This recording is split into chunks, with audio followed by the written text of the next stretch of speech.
Hello everyone, SAS here, back with another video. Today it's going to be on my fire kit. This is on top of my striker. If you didn't see my Bushcraft belt carry, this was in it. This goes on my neck at all times. That's why it's not included into the fire kit. But this goes in my pack at all times. What's inside of it is just tinder and things like that, just so I can start my fires in an easier fashion instead of trying to find grasses and weeds and stuff like that out on the trail.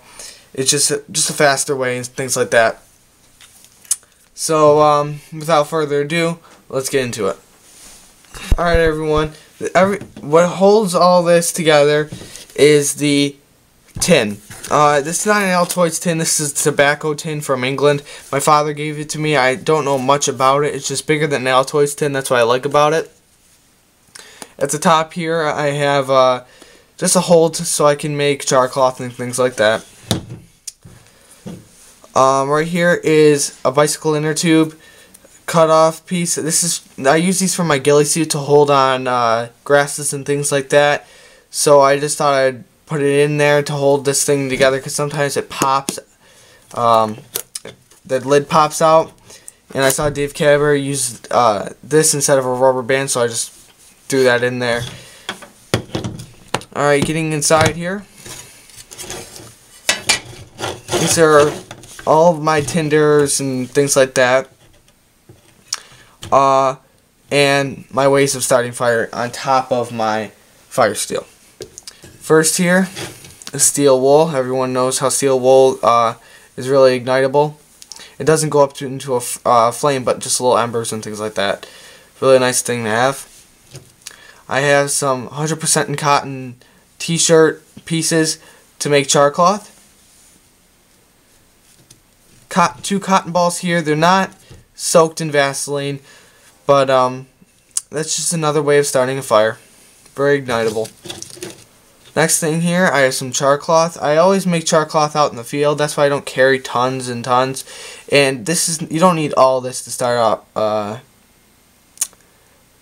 to actually start up a fire. So it's just a nice thing to have, and I don't really like to use lighters and matches and things like that, so it's just a nice, more of a traditional method of starting a fire. Right here are my two little homemade fire starters I make. They're out of wax and cotton balls. I will be making a video on how to make these. It's just cotton balls soaked in wax, but I'll show you the method and things like that. What I do is I cut into these, and if the flame's already going, I could plop that in there, or I can actually start this up with my fire steel. It's just to have the, if I'm just going to throw it in there when the flame's already going, it's just to help the flame grow and keep it going, so without smothering and things like that by putting sticks on top. And also it's just a good way to start the fire as well. Right here is a lighter. Everyone know what a lighter does, makes a flame, obviously. This is just another way in an emergency that my fire steel got lost or whatever. Right here I have a little match book. There's a lot of matches in here. I don't know precisely, I didn't count, but I can double these because if you didn't know, you can actually cut these in half and they can make two. So there's just double amount in here, and there's the striker on the back.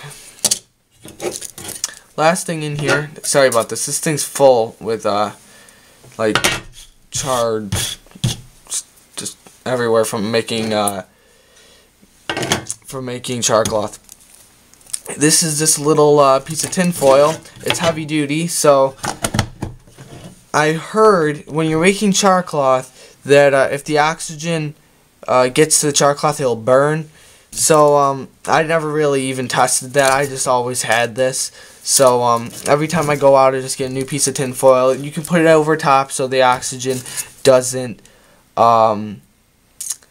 get to the char cloth. I don't know if that's true, but I just go by what it said, and I've just been doing it ever since. So I really haven't experimented ever with it. So yeah, that's about it. In this fire tin, this thing is huge. Interior wise, I use this same thing for my SAS survival kit. Or the Altoids tin survival kit, whatever you want to call it.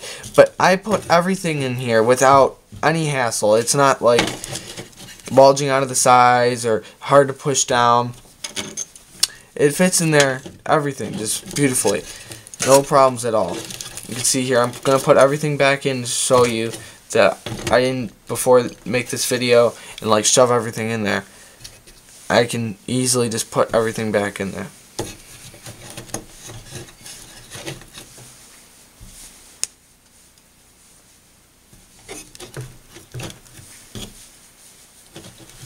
Alright, there you go, guys.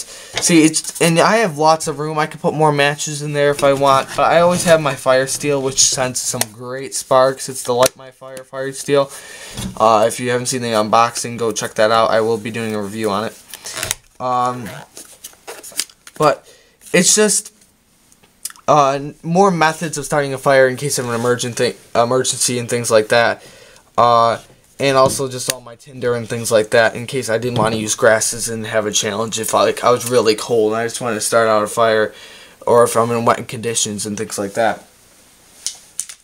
So yeah, I apologize for not making this bushcraft video outside. I usually like to make I will be making my bushcraft videos outside, but it's been really nasty out lately. Very wet, damp, and not good review weather, I should say. So maybe next time I'll have another video. I've been out on a couple of hikes lately, and I've filmed a couple of them, but something happens in the video. Like my battery died the last time, and it started raining the last time, so I couldn't finish up the video, and because I didn't want my camera to get really wet and all that. I haven't tested the waterproofing on it. So yeah, but when next sunny day, I have a week off of school anyway coming up, so you know, I'll have another video out there of hiking and things like that, bushcraft and all that good stuff. So yeah, thank you for watching. Remember to comment, rate, subscribe, and I'll see you guys into the next video.